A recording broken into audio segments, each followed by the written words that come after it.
Welcome to another episode of Botox and Burpees. I'm Dr. Sam Ree, plastic surgeon and CrossFit coach, host of this podcast where we talk about plastic surgery, CrossFit, and everything in between.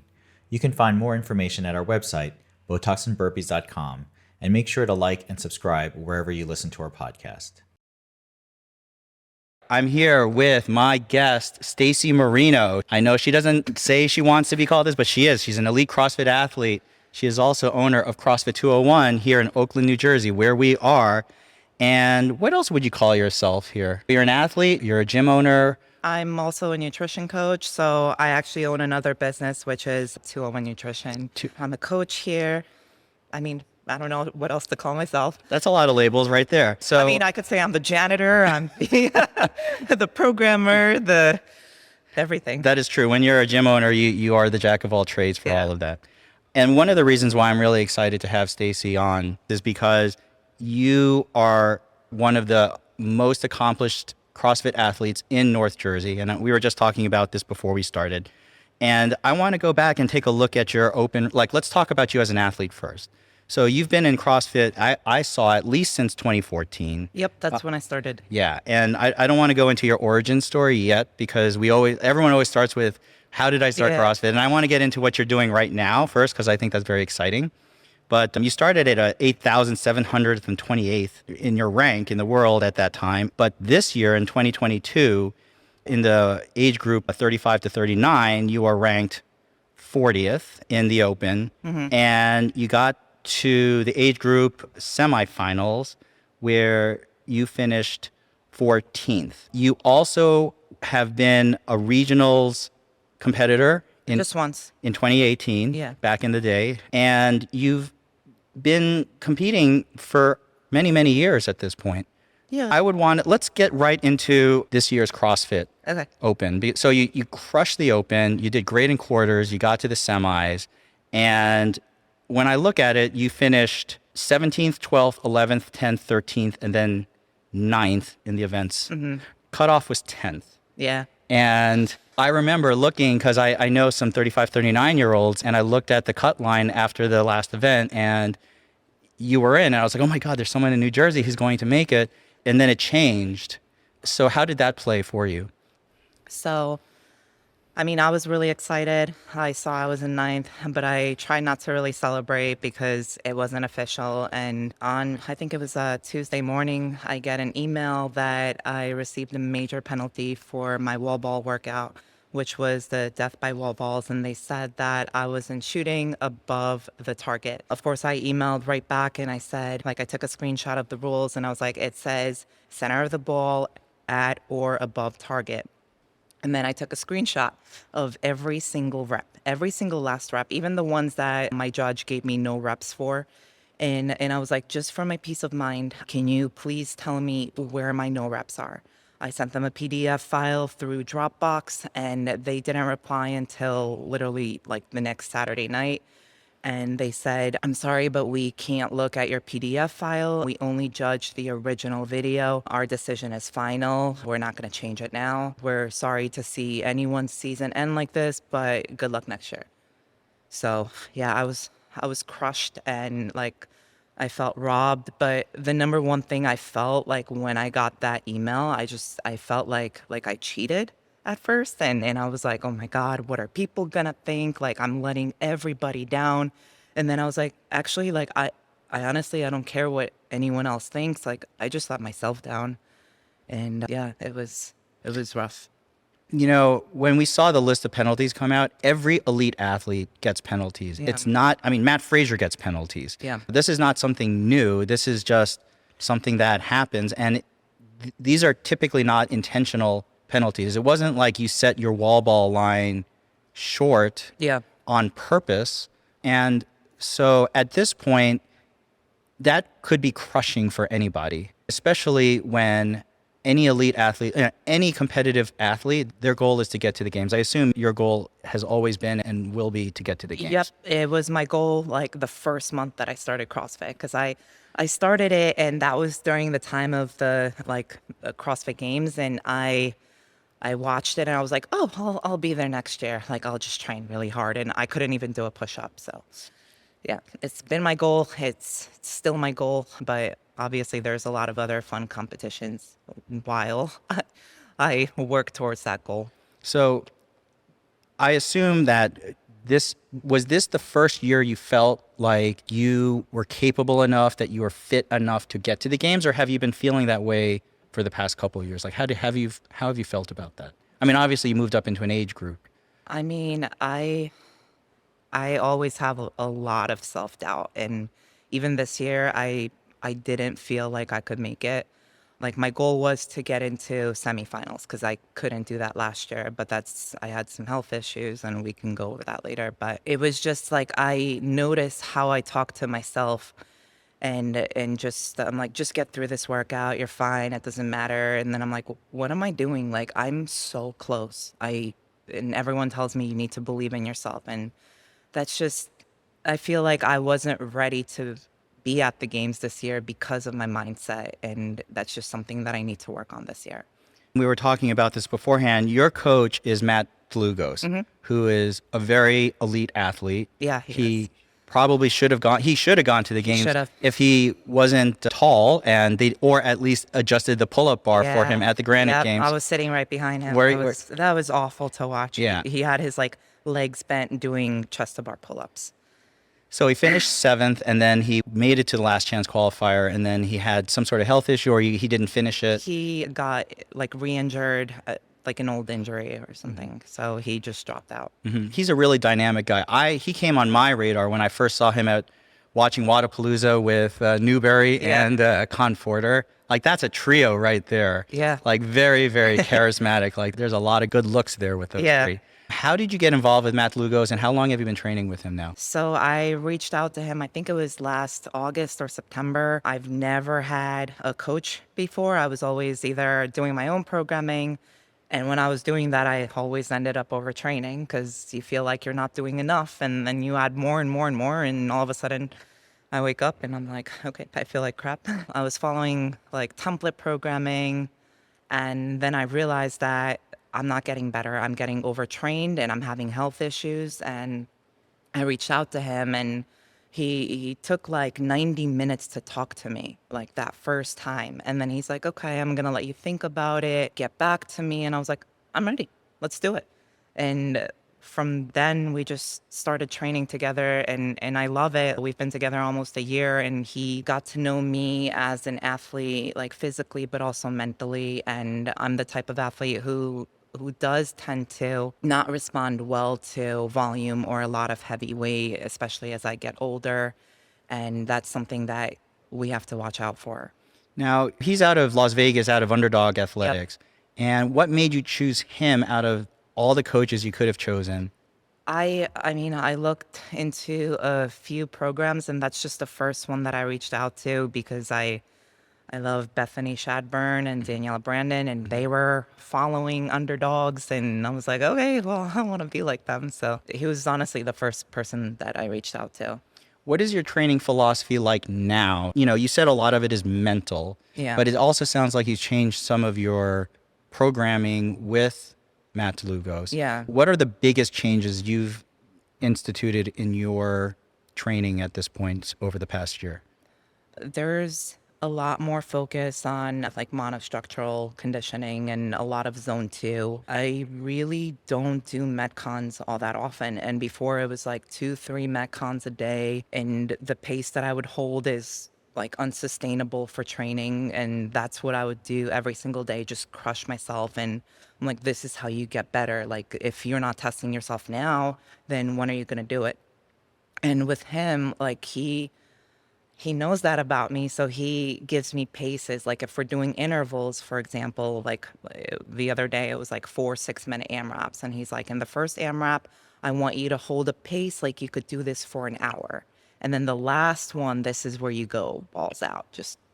So it's a lot of that, like pacing, a lot of EMOMs, a lot of work, a lot of like muscular endurance work. I'm working a lot on my gymnastics, like my pulling, because that tends to fatigue a lot, my lats and my triceps. You said you had a health issue last year. What was it, and how have you been able to deal with it then?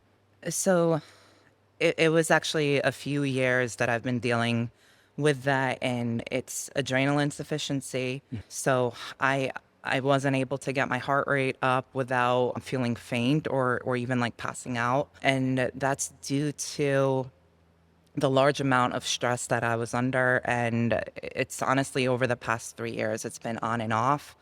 And I think that's also why I doubt myself so much, because I'm like, at any moment I could get this again. And I mean, a lot of it has to do with the fact that I used to have an eating disorder. So, I'm paying for it now. But a big part of that was because my husband, he injured his back and he's had 6 back surgeries Oh, wow. over the past 3 years, and he's in debilitating pain. Like, he's in bed, he can't do anything, and it's just really stressful for me. And I mean, obviously owning 2 businesses is also pretty hard. Right. And last year, not last, yeah, we had to move the gym, Yes. and that was, oh my God, that was like the most stressful time of my life. Just like, I thought, that's it, like, I'm losing 201, I can't do anything about it. And then we were able to move it with, I mean, I didn't do it myself, but like, I had so much help from my members, from my friends, my family. But just the whole transition was so stressful. But yeah, so when you're, stressed every single day, your cortisol levels are so elevated, and then your body just stops producing it. And I felt like crap. Like, I was bloated, like I was losing muscle, like I couldn't get my heart rate up. And yeah. Now, I think Sarah Sigmund's daughter had something similar to that after her injury. She was just all stress hormone depleted, maybe a more of acute situation rather Yeah. a chronic situation. So how do you deal with that condition and how do you manage it then? Because you So- just can't take more cortisol and help Yeah, yourself. yeah. That's not an answer. Yeah. So I coach nutrition, but like, every coach needs a coach. So I actually reached out to a nutrition coach last, I think it was April, when I was at my lowest. It was after actually doing quarterfinals last year. And it's Mike Malloy from M2 Nutrition. He coaches like a lot of games athletes, like Noah Olsen, Katrin, everybody you could think of. And he told me, he's like, Stace, you need to take a step back, and like, you have to stop CrossFit at least for a few months. And like, if you want to do something, you could go out for walks, you could do some bodybuilding. And that's what I did. It was, How much time did you take off from CrossFit? it was like about 2 months. Wow. Yeah. Was It that hard? Yeah. Yeah. Yeah. Like, I mean, I'm here coaching classes, and, I'm telling everyone to push themselves. And then in the back of my head, I'm like, is that good for them? And, I mean, I was doing what I can. Like, during that time, like, I was just focusing on building nutrition and just expanding the gym and just all the background work. And that's when I was like, oh, let's do some landscaping. And, like, you have time for a lot of other things that I normally don't have as much time for, because I'm training a lot. So how do you manage that? So then you came back, you probably felt better, I assume. Did, yes. And then you are also now very aware of managing so that you don't get adrenal insufficiency Yeah. again. So how do you manage the stress, keep your cortisol levels down, and stay healthy? Yeah. So number one, I had to eat more food. Okay. At the time, I was eating about like 2,900 calories a day. Now I'm up at like 3,600. Wow. So it's like a full-time job to be eating. Wow, that's a lot of food. It's I mean, for an athlete, you have to though, right? Yeah. Right. But I love food, so I'm happy to be eating all that much. But with stress levels, it's just something that I keep working on, and it's focusing on what is within my control and kind of letting go of things that I don't have control of. And like, for Michael, my husband, it's a constant stressor. It's like, it hurts a lot, and like, I see him like crying, and I can't do anything about it. And it's just taking a step back and just being grateful for what you do have. So I'm really big into journaling now. Every single night, I'll journal and write 3 things that I'm grateful for. And some nights it's going to be like 3 minutes and I'm like, I'm grateful for my bed. I just want to get to sleep. And then other nights it's like Shakespeare and I'm just like reflecting and just really feeling that gratitude. Like I'm very high strung, so I'm trying to not be as high strung. And another big part that I started doing was just getting help. Because all these years I was running the gym by myself, nutrition. And I mean, my friends here, like you met Joe, it's like everyone just wanted to pitch in all the time. But I finally was like, okay, I need the help. So now I have a girl who's doing our social media. I have a girl who's doing the website. Like Joe is helping me with reporting and ideas for advertising and marketing. And oh man, I'm gonna forget so many people. Like I have like members helping me like build stuff and like repair equipment because I don't know how to use tools. So it's just like everybody wants to help. Like I hired nutrition coaches that are working under me. So like at one point, like in February, I had 80 clients Wow. for nutrition and Wow. it took up like all of my time and that's when I got adrenal insufficiency again. And I took a step back. I went to Vegas and I was like, I can't be doing this. Like I'm like this, like going up and then bam, I crash. So instead, like find something where I could be consistent. Like I feel like I'm putting in work and I'm not being lazy, but I'm not overworking. And yeah, just like my recovery, it's like I focus on sleep, I focus on nutrition, like I focus on what I'm saying to myself, like fighting the negative voices in my head. And the biggest thing is just being kind to others because like how you talk to others is a reflection of how you talk to yourself. So it's just a lot going on, but it's helping. You know, it's amazing. Well, the first thing I took away from that is now I'm going to remember if I ever have that or feel that, I'm going to go to Vegas as my solution, and that will help me. So thank you for that. I will keep that in the back pocket. The second thing is that it's amazing how many accomplished people feel so inadequate and they battle with their self-esteem constantly, regardless of what others around them see, right? Because they'll see a successful business owner, they'll see a successful athlete, they'll see someone who has done amazing work, who is dialed in on their nutrition and their life. And you're seeing in the mirror a totally different image. Yeah. But it also sounds like you've had the maturity now to sort of realize that and grow and deal with it. But it still sounds like for everyone, honestly, it's a daily struggle to maintain. It is. So at this point, you've owned CrossFit 201 since what, I took over in January of 2016. in 2016. And you had just been CrossFitting for like 2 years at that point. Yep. And you just said, listen, I just want to own a CrossFit box. Is that right? Yep. Is that right? I mean, like I was working with my dad. He owns like a few companies and I realized I don't want a 9-to-5 job. And like at one point he fired me and then he took me back. And then like a month later I quit. We were butting heads all the time. And then I was like, I am happiest in the gym and I got my NASM personal training. And then I found CrossFit. We'll get into that later, I guess. But I fell in love with it and it saved my life. Like at the time, I don't know where I would be now, but it helped me with my eating disorder. And I just saw how much confidence it built in myself because I mean, I still have some of that, which I'm working on, but like I was very insecure, very shy, no belief in myself at all. And just being there and in a community where I finally felt like I fit in, it was just such a big impact on me. And I'm like, this is what I want to do. Like, this is what I want to do with the rest of my life. I want to live at the gym and I want to pay it forward and I want to help transform other people's lives, like especially women. Well, let's get into that. So what was your first workout? How did you get involved in CrossFit then? Let's start with that. So my first workout was actually at CrossFit 201. It was? And it was in 2013. And it was like kind of like a hero type workout, so very brutal. And I remember I hated it. I was just like, what's the point of all of this? Like I was a distance runner and there was like a total running of 2 miles. And I'm like, so I run like 10 miles every day. Like we did like a few pull-ups and this and that. And then I remember coming home and feeling so sore. like swollen. I stepped on the scale the next day, the eating disorder tendencies, and I'm like, oh, I should have lost weight. And I was like up by 3 pounds because your body's retaining so much water, so inflamed.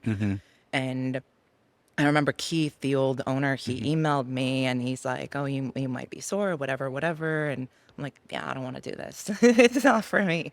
But I, like, probably 6 months later, I ran the New York Marathon at the end of that year. And then I saw an ad on Groupon and it said, burn calories, like get ripped. And I was like, okay, I want to go here. Like, I thought it was a boot camp, but it was a CrossFit.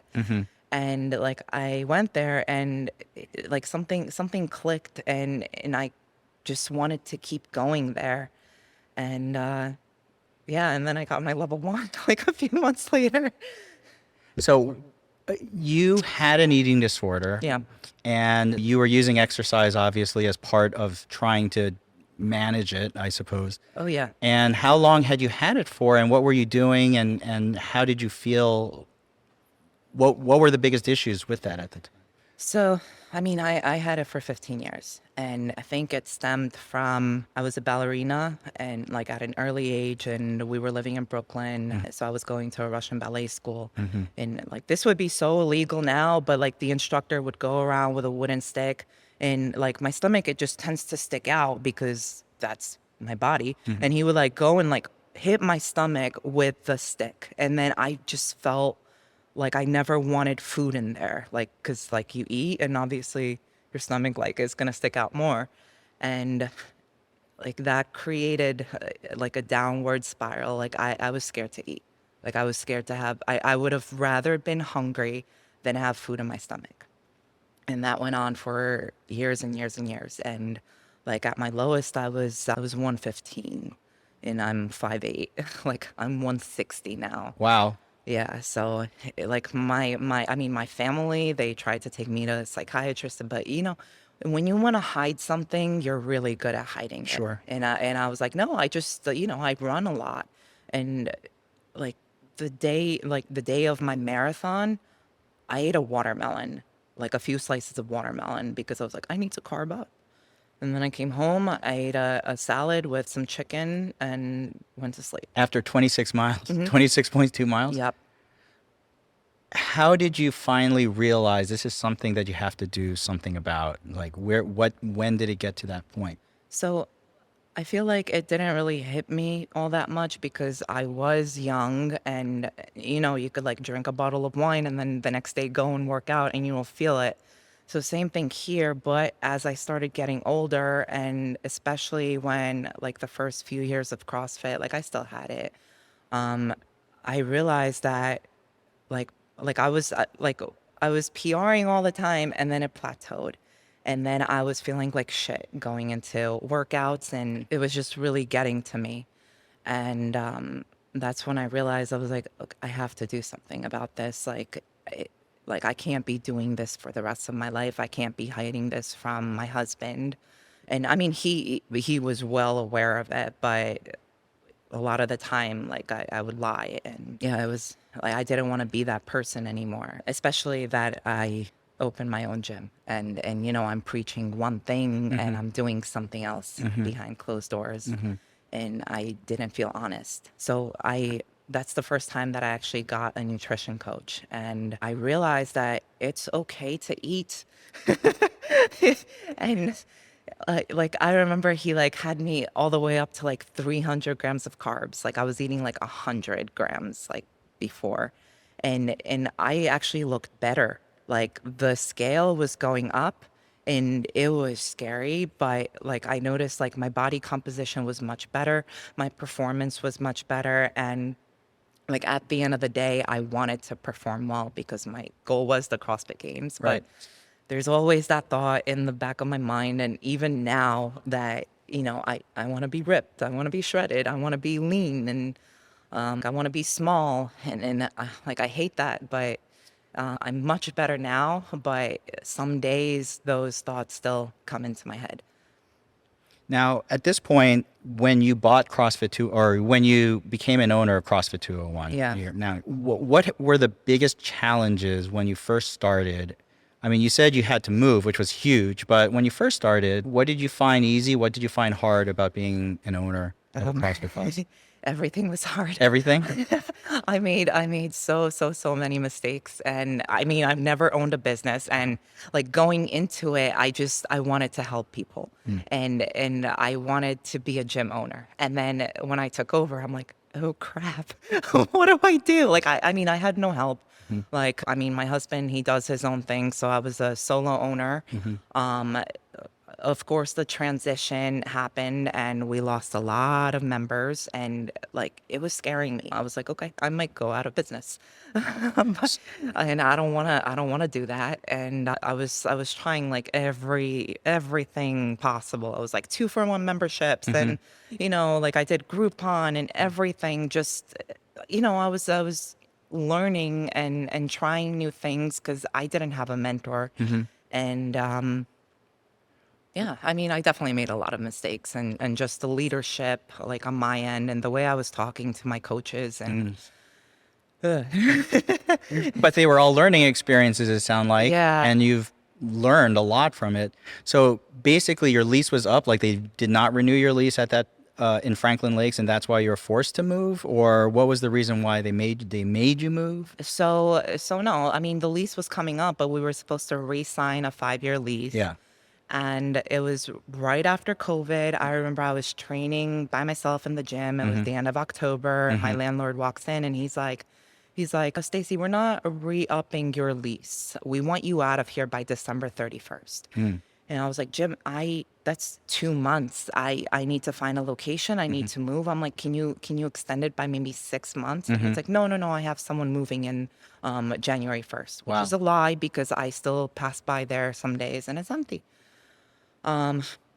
But his reasoning was, I don't feel comfortable with a gym being here after COVID because I feel like gyms are going to be obsolete. Wow. And I mean, I paid all my bills. Right. Even through COVID, he didn't give me any like leniency. I That's still crazy. I still had to pay everything in full. So I was in denial.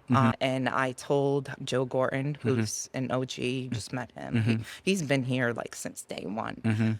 And that same night, he went out with his current fiance, Heather, and they found this place. And he sent me a photo of it, and he's like, Stacey, you should go check this out. And I mean, I was depressed at that time. Like, I scheduled an appointment to see it the next day. And so I walk into this gym, and it was like all the walls are white. This was covered in turf, and I'm really bad at picturing what it could look like. And I was like, this is awful. I hate it. I don't see what I could do with it. And then like I had a few other like friends who are members like come in, and they're like, Stacey, there's so much possibility here. Let's do it. So it took like 2 months to negotiate a lease, and I signed it on December 23rd. Oh my gosh. December 24th, we had a family Christmas Eve. On Christmas Day, I was here with my husband, and one of our members, Jay, because like my husband, he wants to do stuff, but he just can't. Right. Like he, his back. And they were tearing up the turf. I was just, getting them food and stuff, like keeping them entertained. But the very next day, that's when, like I told all my members, like in our Facebook group, listen, we're moving. If you could come pitch in, it would be very helpful. And more than half of my gym showed up. Wow. The day after Christmas at like 7 a.m. And like half of them were at the old location, half of them were here. We were packing up the box truck, like putting everything on pallets. And you don't realize how much stuff you have. I know, right? I mean, I know just for moving a regular house, but a gym, like that's crazy. And everything's heavy. And like we had platforms there, so they had to come up, and like all the mats were like fitted a certain way. So like we had to cut the mats, and like, and you could kind of see it on the floor. Like we had to cut the mats to make, well, Jay did, to make them fit. And like everyone put this up, and like it took us until I think we opened January 7th. Of this past year? No. Oh, It year was before. like, it was literally like 2 weeks later. Oh, wow. We opened our doors. Wow. And- So in 2 weeks, you moved the entire gym Yeah. and opened up again. Yes. I mean, initially I was like, January 3rd will open, and then, nothing was up yet. And I just felt like I was like crying every day. Wow. And I think this is why this place is so special to so many of us now, because we all had a part in building it.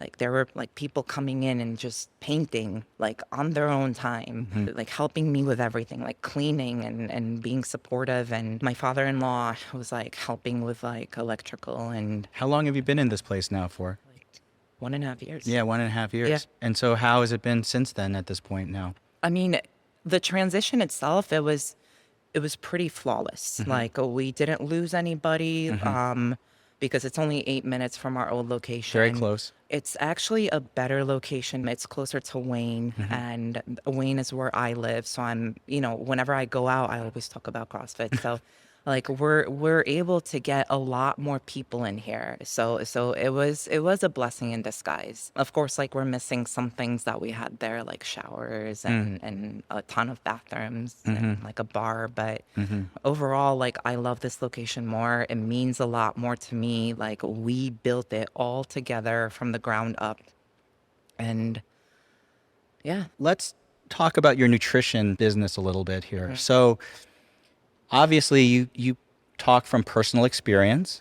You learned everything personally in nutrition, which I think is honestly one of the most powerful ways of learning. You can't really, there's some knowledge bases which you can learn by reading and absorbing intellectually, but I think honestly nutrition hits hardest when you know yourself and what works for you, which may not work for everybody else per se, but that gives you a very solid base on which to help others with. Yeah. So what is it that you specialize in with your nutrition at this point, and what do you focus on? Like what are your big points for nutrition when you talk to your clients? So I think the most clients that I attract, like 75% of my clients are females. Okay. And I just feel like it's because of the message I spread and share, like my story. And it's surprising how many females have some sort of an eating disorder. And I mean, I'm not an eating disorder specialist, and that's the number one thing I tell them. But my number one thing with women like that, like I have like females coming to me and they're like eating 1,200 calories a day, and they're like, I want to lean out. And I'm like, okay, well, that's not going to happen right now. I'm going to be honest with you. We need to get you healthy. We have to, like your metabolism is down regulated, your hormone function, you're probably sleeping like crap. Let's get you healthy first. So that's like the first 6 months that we're together. And during the process, some of them, I tell them, I'm like, don't even weigh yourself. Just look, like, see how you're feeling and like, just go by your clothes, how they're fitting you. Because as we get healthier, yes, their body composition is going to change for the better. They're going to be sleeping better. Most of them are doing some sort of exercise so they feel better. Once I get them there, then some of them change their mind about leaning out because they just feel so good. Of course, I have like male clients, and they're athletes or CrossFitters. So, when I tell them, I'm like, yo, dude, I eat more than you. You got to up your calories. So it's just surprising how many people don't realize how much they need to eat in order to perform. So yeah, I have people who want to work on performance, people who want to lean out, work on their health. But it's like that's mainly what I focus on, and just helping women with body image and like understanding that it's okay to take up space. You don't have to be this like tiny person if you're not meant to be that person by not eating anything. And I just hope that I'm changing their lives. You're a CrossFit athlete now, which means you look different than 95% of the human female population in America. And I would say that the normal aesthetic for women in the United States is more like, unfortunately, the Russian ballerina than it would be a CrossFit athlete. Yeah. And you've deliberately changed yourself as an athlete, to look different. Mm-hmm. You look different. Everyone knows you look different. You don't look like the ordinary person you might see walking down the street. Yeah. at a mall, that's not so easy sometimes, especially for anyone, especially women struggling with their body aesthetic. So what made you finally say, this is a look that I embrace, this is a look that I want, muscles are fine and being muscular is okay as a woman. Where did that aesthetic come about? Where did it develop from where you were? Yeah, I mean, it took me years and years, and I still, some days I wake up and I'm like, you know, just doubting myself. But I think it was over the years where I was really focusing on performance and realizing that I have to eat and let my body adapt to the training that I put it through. I mean, if I want to be cleaning over 200 pounds, I'm gonna have to be bigger. And like it's still in my head, and I tell this to my nutrition coach that I want to be lean. I want to be lean, I want to be shredded, and I want to perform well. And he tells me, he's like, Stacey, it's okay, pick aesthetics or pick performance. And I'm like, I want both. And he's like, okay, well, we're gonna run into those adrenal issues again. What do you want to do? You want to be healthy and perform, or you want to look like a bodybuilder? Because then you have to train a different way. And like up until like when I qualified for semifinals, that's when I reached out to him like a few months ago. I'm like, Mike, I'm going to eat whatever you tell me. I'm going to be as fluffy as I need to be, but get me to the games. And I mean, it's still a battle. Like I'm not gonna lie. Like I love the way I look like 99% of the time, but there's gonna be days, if I'm like going out or going to a wedding and I'm there trying on dresses and I'm like, well, nothing fits. And back in the day, I would try to make my body fit into like an outfit or a dress, and now I'm trying to have the outfit fit my body, and it just takes a little bit more time to, find something that looks good. I mean, but I mean, I live in gym clothes most of the time. Right. I mean, I think competitive athletes definitely have a different focus for sure. It's all about function. You saw Matt Fraser when he was at his peak, and you Yeah. look at him now, and he looks very different because he's not training and eating to perform. Yeah. He is not. He was fluffier then. He was bigger then. Yeah. He's way leaned out now. Yep. So you see that I think in all athletes too, that's a thing. But when you have clients, when you have athletes, when you have people who come into the gym, and I get this a lot, but I don't want to be bulky. I mean, I'm a woman. I don't want to look like you. Yeah. Like- I get that. I get that straight to my face. Right. You're too big. Yeah. So how do you manage that? How do you deal with that? What do you say? So I tell them it took me 9 years to look like this. And like I train like 3 to 4 hours a day. So it takes a lot of work. And then I eat 3,500 calories a day. It takes a lot of work to get there. And also like I know I'm blessed with good genetics. Like I put on muscle like pretty easy, and I'm able to stay like relatively lean. So like in order for you to do that, like that's not what we're going to be doing in class. So if you eat at maintenance and you do CrossFit, like 1 hour workout, and you're active outside of the gym, you're going to be fine. Like you're not going to get bulky. And like your definition of bulky is probably like very different from what it's going to be once you're like 6 months into CrossFit, because most girls, they're like, oh my God, I have shoulders, I'm getting and they get excited because like most women, they're like, I want to tone. And I'm like, okay, well that means that you want to put on muscle. And they're like, no, I just want to tone. I'm like, okay, let's do CrossFit. We'll tone you. I think that message has been so difficult, but I think it's starting to resonate more and more, hopefully with more people. We'll see how that goes. When you, so you recently did, I mean, for someone who has a lot of self-doubt, who has always struggled and found solutions to self-esteem issues. You really put yourself out there. You have portfolios with JFZ Photography, a body positivity project, where you're wearing very little clothing and you are essentially doing exactly what someone you would not think had low self-esteem do, is show off their body completely. So what got you to decide to model, to show your body, to be part of this body positivity project? So Jose actually reached out to me like a year and a half before I finally decided to do it. And he told me about the project. I loved it, but I came back with him with, I feel fluffy right now. I want to lean out like for that shoot. And then I went through some health issues. So like when you're going through adrenal insufficiency, you tend to store a little bit more fat, like you're always inflamed.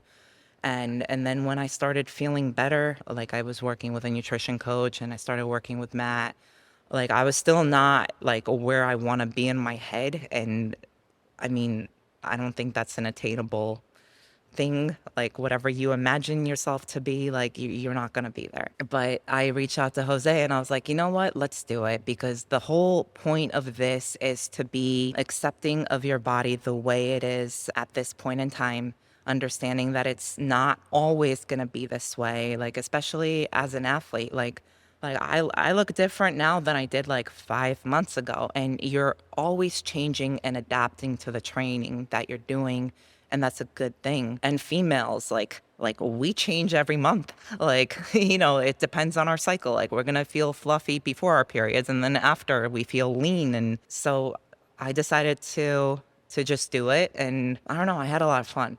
It was really fun for me. Not scary.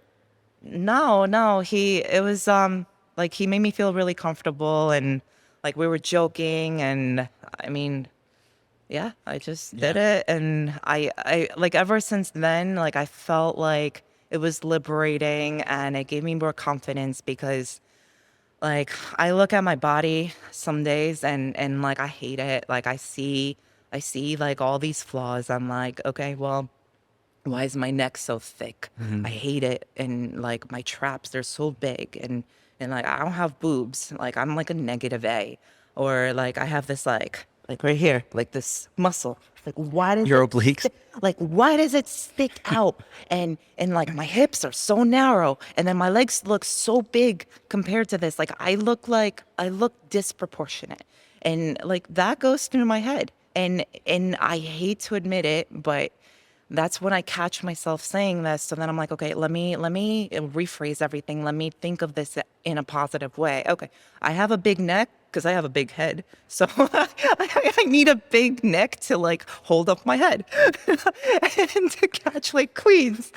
Like I have traps, which took me years to develop. So they're great for cleans and snatches. And that's why, I'm stronger.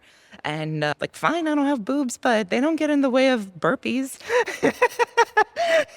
And like, yeah, these are my obliques. I have a thick waist, and it does bother me sometimes. But at the same time, this is what helps me be strong. And this is what helped me. Like, I actually had a back injury like years ago, a herniated disc. It's still there. I didn't get surgery. And they told me that I'll never be able to lift again because it was really, really bad.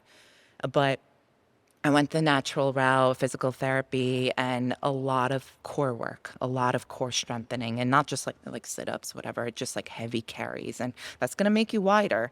And so in my head, I'm like, it's keeping me healthy, and it's allowing me to do what I need to do. And yeah, my legs, like they're big in comparison to my hips, but like they're pretty damn strong. So, it's just like saying those things to myself that like takes me back from that negative body image issues, which it's getting better and better like all the time. And I think that's why I also like coaching nutrition and helping women, because it's something that I constantly keep telling to themselves, to them. And it reminds me like to be graceful with myself as well.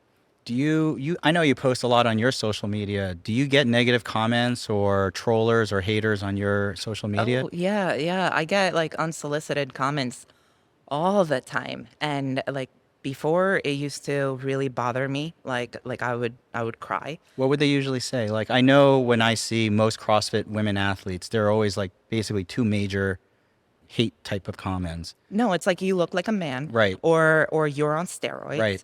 or you're disgusting. Yeah, those are the two. Yeah. Yeah. Or, yeah, basically. And like it literally made me cry before. And then at one point I was like, they're probably saying that because they're insecure with themselves and they're projecting their insecurities onto me. And I would respond back, and I was just like, "Are you having a bad day?" And I actually got a nutrition client that way. Oh, One did you? time. I did, and she's like, she's like, "Oh no, you just look disgusting. Why would you post this? Whatever." And then I'm like, we get to talking, and she's like, "Oh my God, yeah, I'm scared to eat and this and that." I was just like, "Let me help you."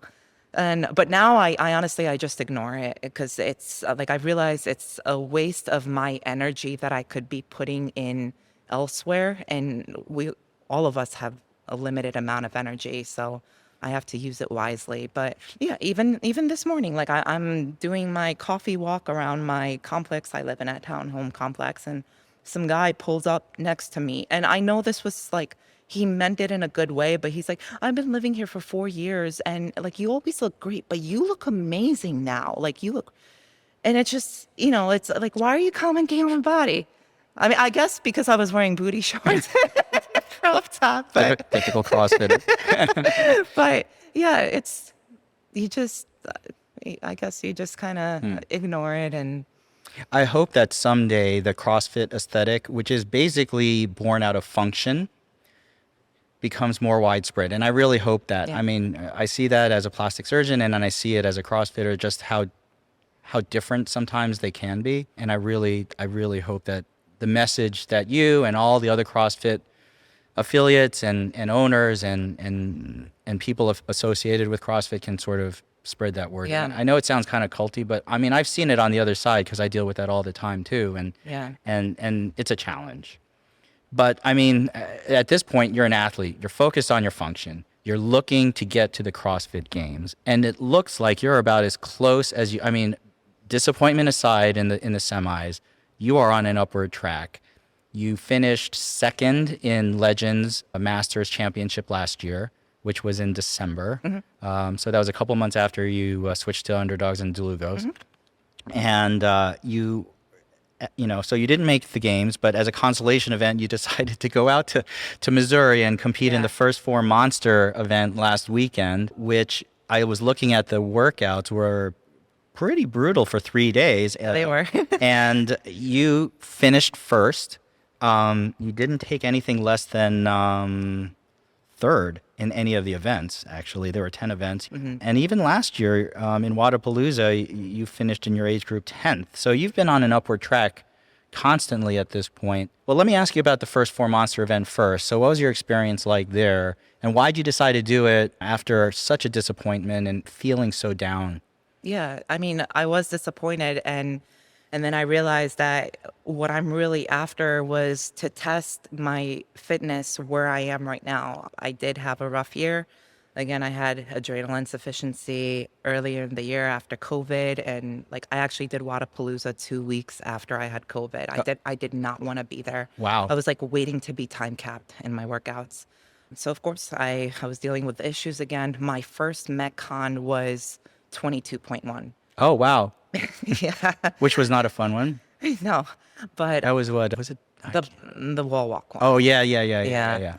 Yeah, so like like Matt got me to this amazing level where I felt the fittest I've ever felt.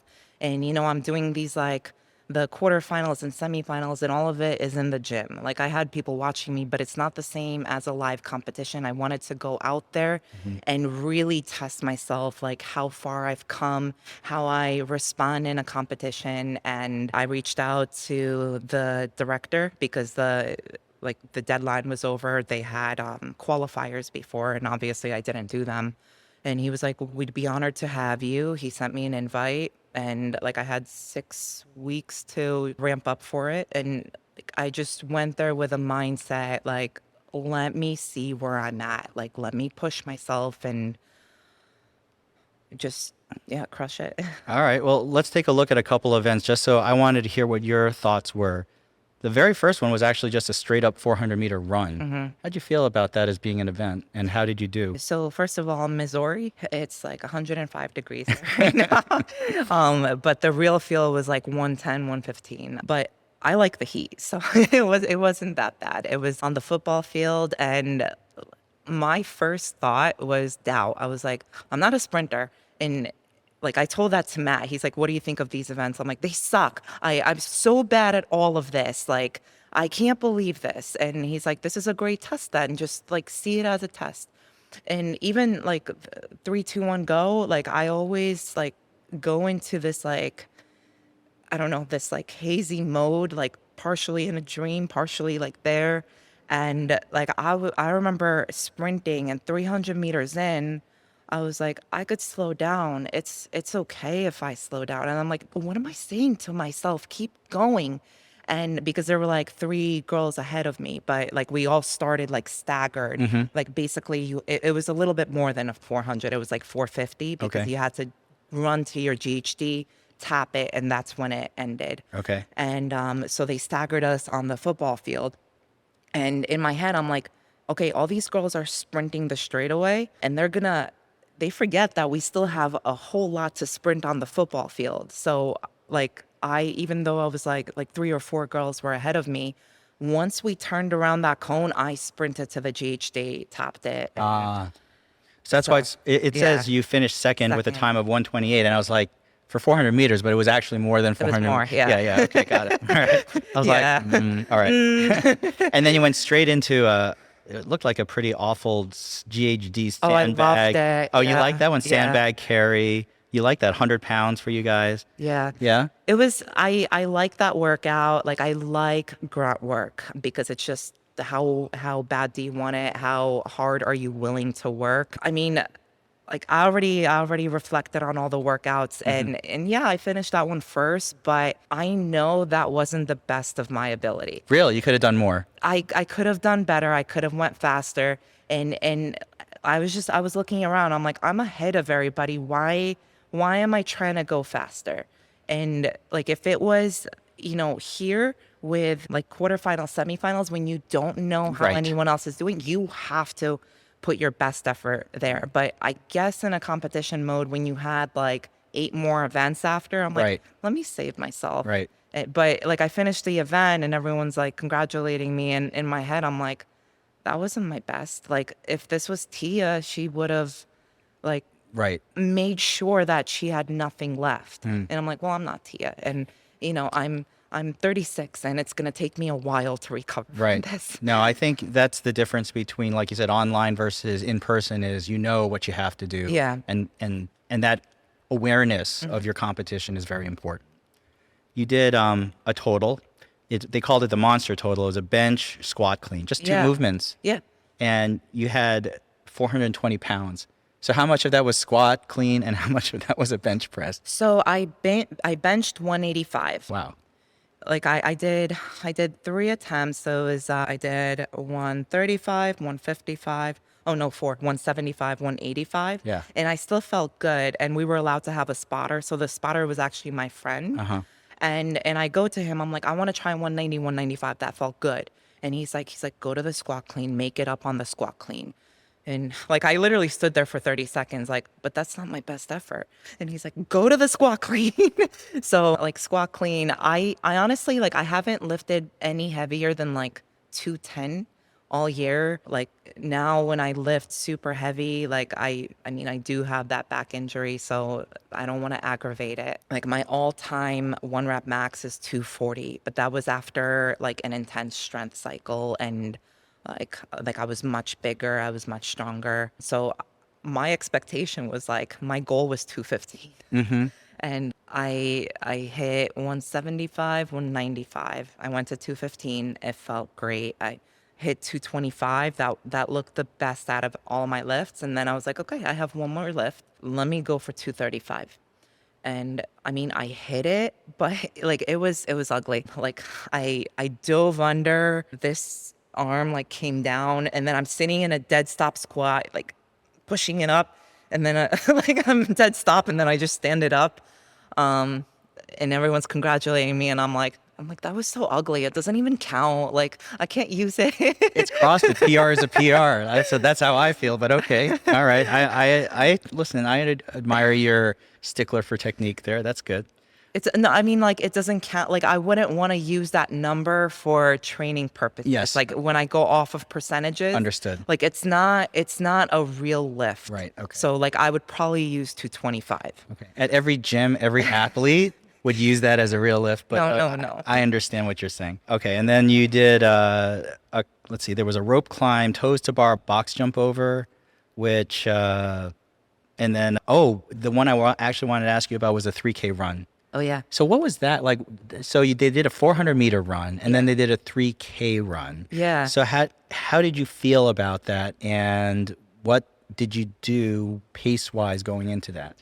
Like, what was your plan? Yeah, so I mean, I was an endurance runner, but way back when, and I weighed like 50 pounds less. Right. So it's very different running now. That event was actually like I got up at like 5:30 in the morning to eat, and the last event the previous day was at 7:30 at night. Oh, late. So really no time to recover, but everyone was in the same boat. Like pace wise, I told myself, I'm like, I want to keep an 8-minute mile. It's a trail run. Mm-hmm. I have a broken toe. Oh. Well, it's fractured, Mm-hmm. but it really hurts. So like I had it since the open. Mm-hmm. So some of like when I was warming up, like some of the surfaces were so uneven, and it like if I go like that, it would really, really hurt my toe. But 3, 2, 1, go. Like I just started off with like a 6:30 pace Mm-hmm. because that's what everyone was doing. And then probably like 15 seconds and I was like, nope. Let them go. Like be true to what I know I can do. And like all of a sudden, like 5 minutes in, I just start passing girls. And at one point I was in the front. Mm-hmm. I was keeping about like a 7, like my average pace, I think was like 7:38. Mm-hmm. You finished third, Yeah. 14:55. Yeah, so I was like, I had these, it was Mallory and Right. Lindsay. Yeah. They were behind me and we were like going back and forth. And like, I remember the last, I think it was like 400 meters, both of them sped up and I'm just in the back and I'm like, eh.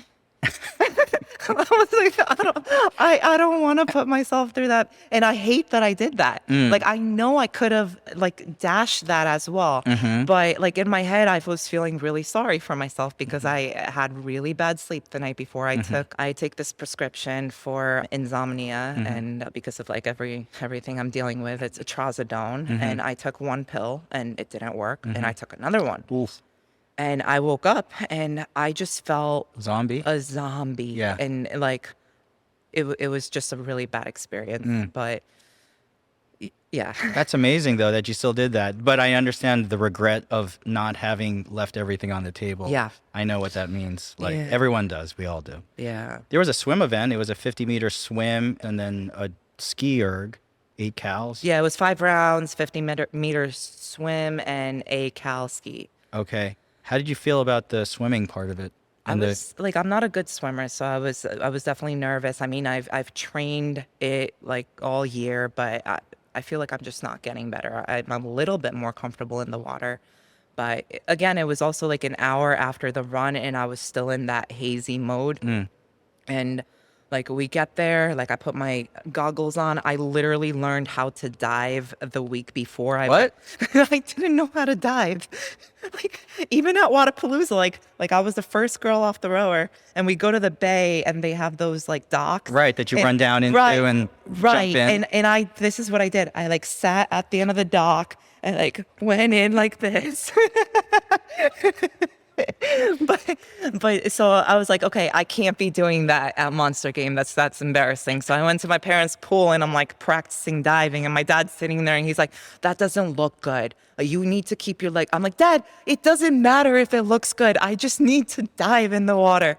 But like my first dive, like all this water gets in my goggles, Yeah, and I felt like my eye was bleeding because it was so much chlorine in the water.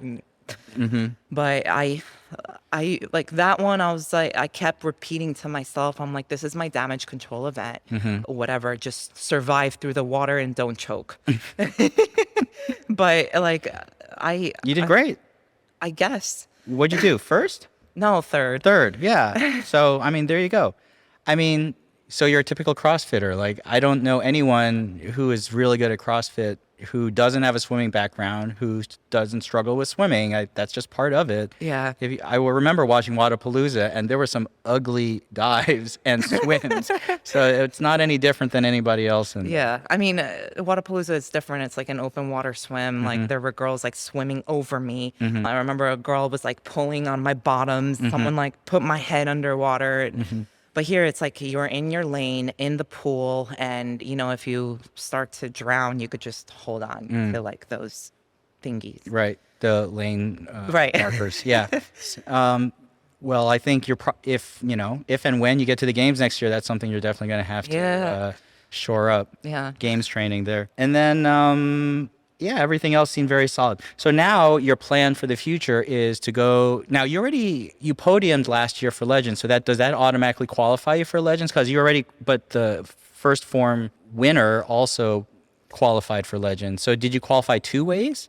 So I actually don't know if being on the podium at Legends qualifies. Oh, I don't even know. Okay. I mean, I didn't get any emails about that, but like last weekend, like after I finished my day one, I get an email from Legends saying that based on my performance at the semifinals, I already qualified. Oh, you did? Okay. And then I was like, okay, well, that's great. But obviously I qualified again, and they're just waiving the fee of going to Legends. So this year it's going to be in Cookeville, right? With Mayhem.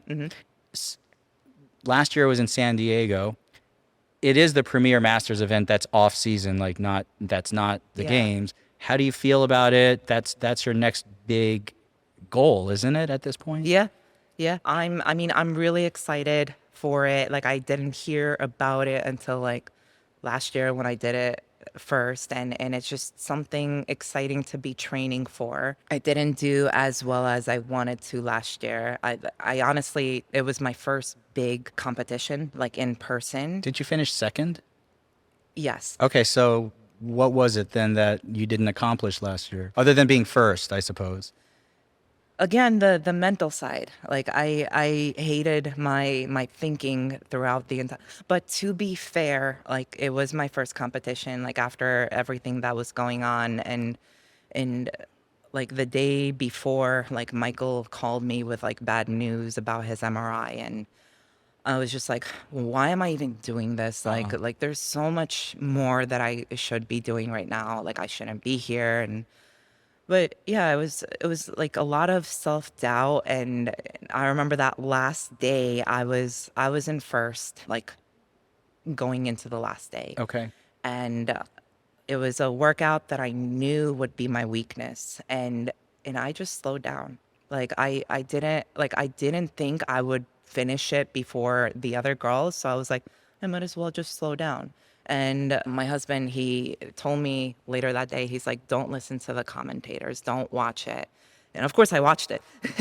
and I heard them saying like, oh, Stacey has no sense of urgency. Oh, she feels comfortable in first place, and she's giving up. And I'm like, yeah, well, it was true.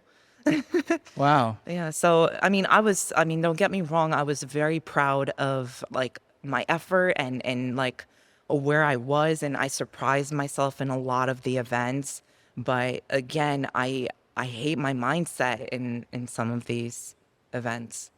It's so funny because it always comes back to that. Because you finished all those events and you were in first place going in, and then it's like, so your mindset is like 98% solid, and now you're beating yourself up over the self-doubt, the 2%, which I feel like it was self-sabotage, because I'm like, there's no way that I could do this, and so I didn't. It sounds like your coach has helped you with this a lot over the past year. He's helped me a lot, yes. And what would be the biggest thing you would say over the past year that has helped you with that self-doubt because you're right on the cusp of it, and you hear that bad voice. So what is it that you are doing now to overcome that and say, listen, this is not going to happen? I'm going to finish with everything. Yeah, I mean, what he tells me is trust your training.